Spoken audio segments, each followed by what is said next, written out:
자본주의는 자기 시대를 다 산 역사의 낡은 산물입니다. 오늘 자본주의 나라들에서 생존권과 인권을 비롯한 온갖 자주적 권리를 빼앗긴 수많은 근로자들이 참된 삶과 진정한 인간의 권리를 찾고자 더욱 과감히 떨쳐나서고 있는 사실들이 그것을 잘 말해주고 있습니다. 전 세계 근로자들의 국제적 명절인 5.1절을 계기로 세계 여러 나라들에서 터져오른 피압박 근로대중의 두세찬 항고의 폭발이 그 단편적인 실례입니다. 지금으로부터 127년 전 미국의 시카고에서 자본가들의 무제한한 착취와 억압을 반대하고 8시간 노동제를 실시할 것을 요구해서 노동자들이 대규모 시위 투쟁을 벌인 5월 1일은 전 세계 근로대중의 권리의식을 흔들어 깨운 역사적인 날입니다.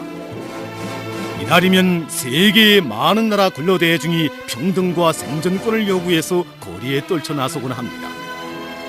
하지만 이번 5.1절을 계기로 세계 여러 나라들에서 일어난 근로자들의 대중적 투쟁의 특징은 지난 시기에 비해서 그 격렬성이 강하고 규모가 대폭 확대되어 근로대중의 앙양된 기세와 단결력이 뚜렷이 과시된 것이었습니다. 이날 그 어느 나라보다도 극심한 금융, 경제, 채무 위기를 겪고 있는 그리스의 아테네에서는 로저의 주최하에 정부의 반인민적 정책을 반대하는 항의 시위가 전례없는 규모에서 격렬하게 벌어졌습니다. 긴축 정책이라는 미명하에 노동자들을 대대적으로 해고하고 최저 생계비마저 보장하지 않고 있는 정부의 반인민적 정책은 그리스의 각계층 근로자들의 분노를 폭발시켰던 것입니다. 아테네의 근로대중은 시내 곳곳에서 깃발들을 불태우면서 정부가 근로대중의 생활권을 전혀 무시하는 데 대해 항의했으며 당장 초보적인 생존의 권리를 보장하고 민생 문제를 선차적으로 풀 것을 강력히 요구했습니다. 경찰과 대치된 상태에서 장시간 진행된 항의 시위로 하여 아테네에서는 교통 운행이 중단되고 선박 운행이 마비되는 대혼란이 일어났습니다. 이날의 투쟁은 당국자들에게 타격을 주고 근로대중의 앙양된 요리와 단결력을 시위했습니다. 같은 날 도이칠란드의 각지에서도 생존권과 자주적 권리를 위한 근로자들의 투쟁이 치열하게 벌어졌습니다. 이른바 유럽 경제의 기관차라고 불리우고 있지만 날이 갈수록 더욱 많은 사람들이 부익부 빈익빈 속에 빠져들어가고 있는 도이칠란드에서는 수많은 근로대중이 인간에 의한 인간의 착취와 억압을 반대해서 떨쳐나섰습니다. 황금만능과 약육강식의 가치관에 기초한 자본주의 제도 그 자체에 뿌리 깊은 환멸을 느낀 근로대중은 우리는 돈의 노예가 아니다, 진정한 삶의 권리를 보장하라 등의 구호를 외치면서 저지선을 뚫고 경찰과 치열한 몸싸움을 벌였습니다. 바빠맞은 당국이 경찰 병력을 진파하는 것과 함께 죄루가스를 살포하고 직승기를 긴급 출동하는 등으로 시위 군중을 진압하려 했으나 거리에 떨쳐나선 광범한 군중의 기세를 꺾을 수 없었습니다. 에스파냐의 바르셀로나에서도 시민들은 경찰과 치열한 대치전을 벌이면서 장시간 항의 시위를 벌였는데 이들의 격렬한 투쟁으로 해서 시내의 교통체계는 한동안 마비 상태에 빠졌습니다. 이 밖에도 미국, 오스트랄리아, 프랑스, 포르투갈, 필리핀 등 5대륙의 여러 나라들에서도 근로자들의 생존권과 사회의 진보를 위한 5.1절 시위가 전례없는 규모에서 크게 진행됐습니다. 5.1절을 계기로 세계 여러 나라들에서 일어난 근로자들의 대중적 시위에 대해 분석가들은 최근 시기에 들어와 사회의 평등과 진보를 위한 근로자들의 투쟁에서 뚜렷한 특징은 임금 인상이나 노동권 보장과 같은 당면한 생계를 유지하기 위한 단계를 넘어 자본주의 제도 자체를 반대하고 세계 근로계급의 단결과 투쟁의 통일성을 호소한 것이라고 평했습니다.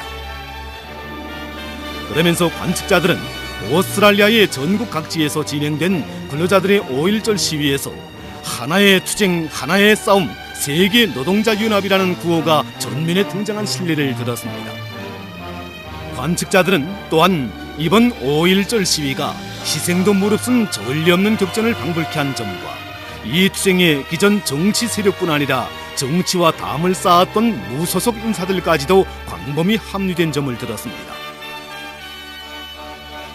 실제로 이날 유럽의 도시들에서는 대규모의 시위에 예견치 않았던 무소속 인사들이 조직적으로 거리에 떨쳐나 합류함으로써 그 규모가 예상했던 수만 명으로부터 수십만 명까지 늘어났다고 합니다. 여론들은 유럽에서 반자본주의 투쟁이 날을 따라 격렬해지는 것은 경제 위기가 심화될수록 유럽 나라들의 반인민적 정책이 더욱 노골화되는 것과 직결되어 있다고 분석하고 있습니다. 2008년 미국에서 시작된 경제 금융 위기가 유럽을 강타하자 이 지역 나라 정부들에서는 채무 위기에서 벗어나기 위한 조치로서 국가 공무원들을 비롯한 각계층 근로대중의 로임을 대량 삭감하고 직업을 가지고 있던 수많은 사람들을 대량 해고해버렸습니다. 결과 그리스와 같은 나라에서는 실업률이 기록적으로 제일 높은 21%에 도달해서 실업자가 난무하고 생활고에 지쳐 자살하는 사람들의 수가 계속 늘어나고 있습니다. 에스파냐에서는 실업 위기가 끊임없이 상승해서 올해 첫 3개월 동안에 전국적인 실업자 수가 600만 명 계선을 넘어섰다고 밝혔습니다. 프랑스에서는 3월에 전국적인 실업자 수가 320만 명 이상에 달했습니다.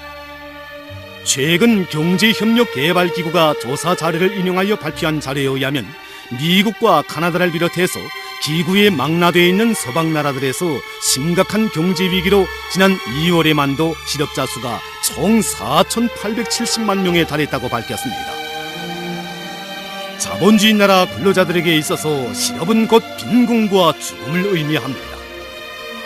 일자리를 잃은 수천 수만의 실업자들이 집세를 물지 못하여 거리에서 방황하면서 굶주림과 추위에 목숨을 잃고 있고 삶을 포기하고 서슴없이 목숨을 버리고 있으며 자식들을 먹여 살릴 길 없어 가족 전체가 자살의 길을 택하고 있습니다. 이른바 경제를 살린다는 명분을 내세운 유럽 나라의 정부들은 긴축 정책을 실시해서 원래 보잘것없던 각종 예산 보조금마저도 축감하거나 없애버림으로써 수백만의 연로보장자들, 장애자들, 여성들, 어린이들이 생활고와 병마에 시달리게 하고 있습니다.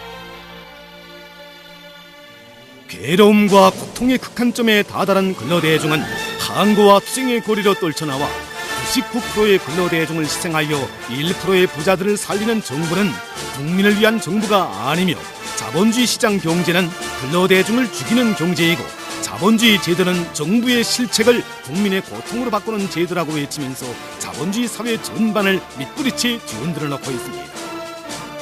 분석가들은 자본주의 세계 도처에서 폭력까지도 배태하면서 대대적으로 일어나고 있는 투쟁은 부패하고 반인민적인 반동적 지배 계급에 대한 근로인민 대중의 분노와 항고에 폭발로서 자본주의 사회를 송두리째 매장할 수 있는 화라산과 같다고 경고하고 있습니다.